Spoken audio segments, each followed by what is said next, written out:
Pemirsa, kapal tongkang yang menabrak perahu terjadi di perairan Kabupaten Murung Raya dan Barito Utara, Kalimantan Tengah. Kurang lebih 40 orang penumpang yang sedang menaiki perahu kecil ditabrak kapal tongkang. Woi, dikit lagi. Tabrakan itu membuat orang-orang yang berada di perahu kecil nekat melompat dari perahu.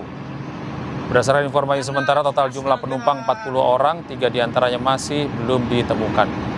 Para penumpang perahu tersebut merupakan warga asal Murung Raya yang hendak pergi ke Puruk Cahu.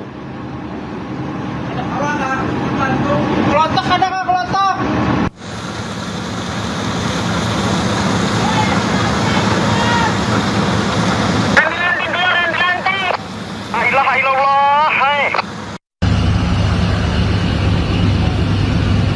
Aduh.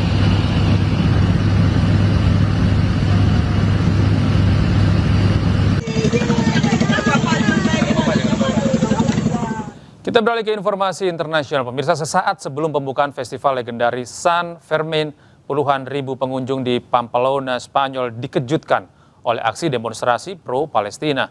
Seorang aktivis tiba-tiba naik dekat balai kota dan meneriakkan kecaman terhadap Israel. Tak hanya itu, warga juga membentuk peta Palestina sambil bersorak-sorai.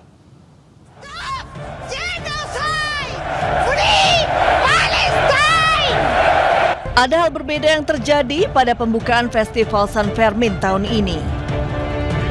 Tak hanya ditandai oleh letusan kembang api tradisional, tapi juga oleh suara solidaritas dan perlawanan terhadap genosida. Sesaat sebelum festival dibuka, di tengah puluhan ribu pengunjung yang memadati halaman utama Plaza Consistorial, seorang aktivis meneriakkan kecaman terhadap Israel dari balkon serta menyuarakan solidaritas untuk Gaza.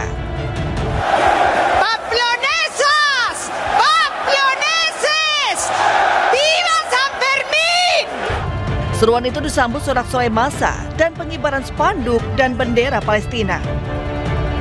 Sesaat setelah itu, aktivis tersebut juga berteriak lantang agar Israel menghentikan genosida dan membebaskan Palestina. Stop genocide! Free Palestine! Tak hanya itu, para pengunjung juga membentuk peta Palestina sambil bersorak-sorai.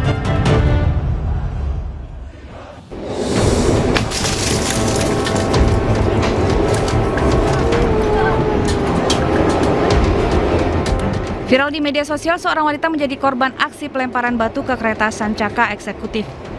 Akibat kejadian ini, wajah dan leher wanita yang bernama Widya Anggraini alami luka. Bahkan mata korban terkena serpihan kaca yang pecah.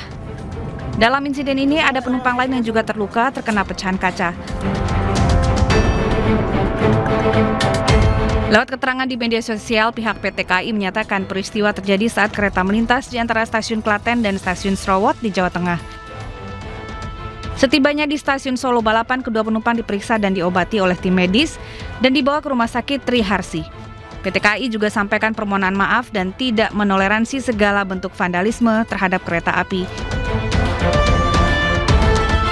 PT KAI akan menyelidiki pelaku vandalisme dan pelaku bisa dikenakan sejumlah pasal dengan ancaman penjara paling lama 15 hingga 20 tahun.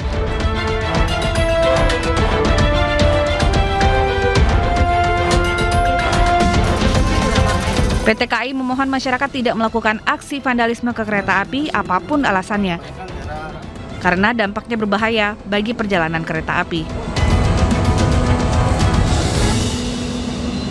Iya.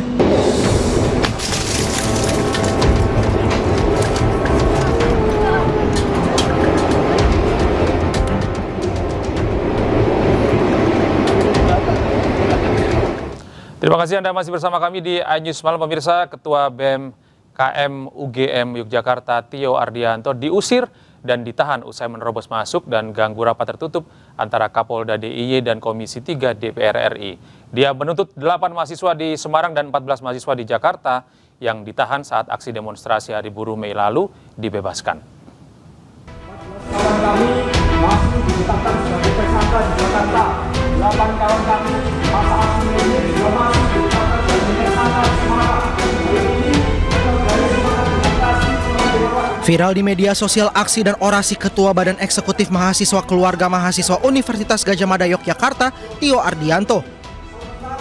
Di hadapan Kapolda DIY dan Komisi 3 DPR RI, Tio berorasi dan membentangkan poster bertuliskan "Bebaskan kawan kami" di Mapolda DIY Rabu 2 Juli lalu.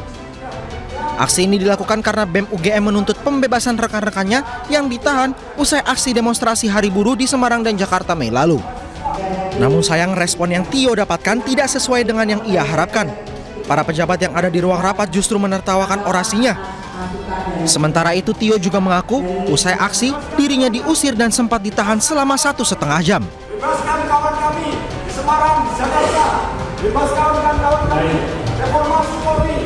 Responnya saya diusir, sebagaimana yang juga dilihat oleh kawan-kawan melalui video yang tersebar di mana-mana.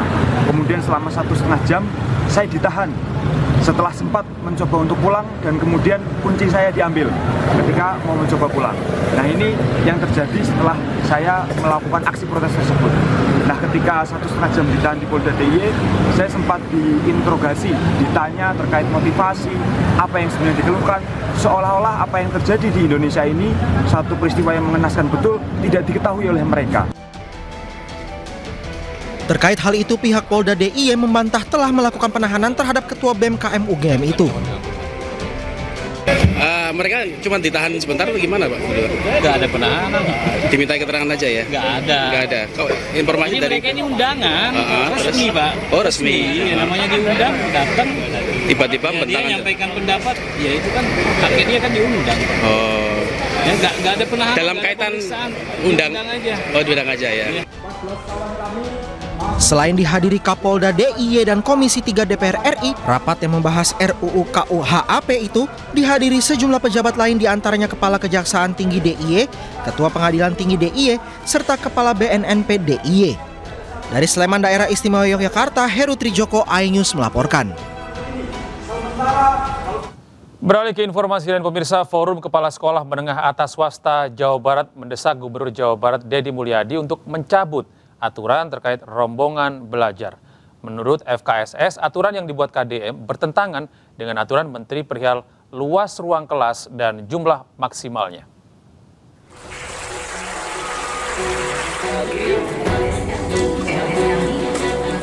Gubernur Jawa Barat Deddy Mulyadi mengeluarkan keputusan Gubernur Provinsi Jawa Barat tentang petunjuk teknis pencegahan anak putus sekolah jenjang pendidikan menengah di Provinsi Jawa Barat. Dalam aturan tersebut menyebutkan calon murid ditempatkan kepada satuan pendidikan maksimal 50 orang yang disesuaikan dengan hasil analisis data luas ruang kelas. Rencananya, KDM akan menerapkan di sejumlah daerah yang dianggap kekurangan sekolah seperti di Depok, Bekasi, Bogor, dan Bandung. Dulu membuat sekolah tidak didasarkan pada jumlah penduduk pada sebuah wilayah. Nah, ini yang harus menjadi kajian kita, sehingga angka 50 itu bisa jadi ada yang satunya 50, ada yang lain hanya 30 atau 20. Bahkan ada SMA yang akan segera merger oleh saya karena muridnya cuma 11. Apakah sekolah swasta tidak akan kebagian murid? Masih ada 400.000 lebih yang tidak bisa ditampung di sekolah negeri. Jadi masih banyak siswa ini gitu.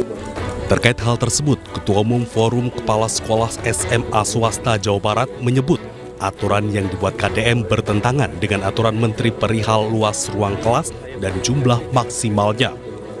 Selain itu, ada sekolah yang nyaris gulung tikar akibat kebijakan tersebut.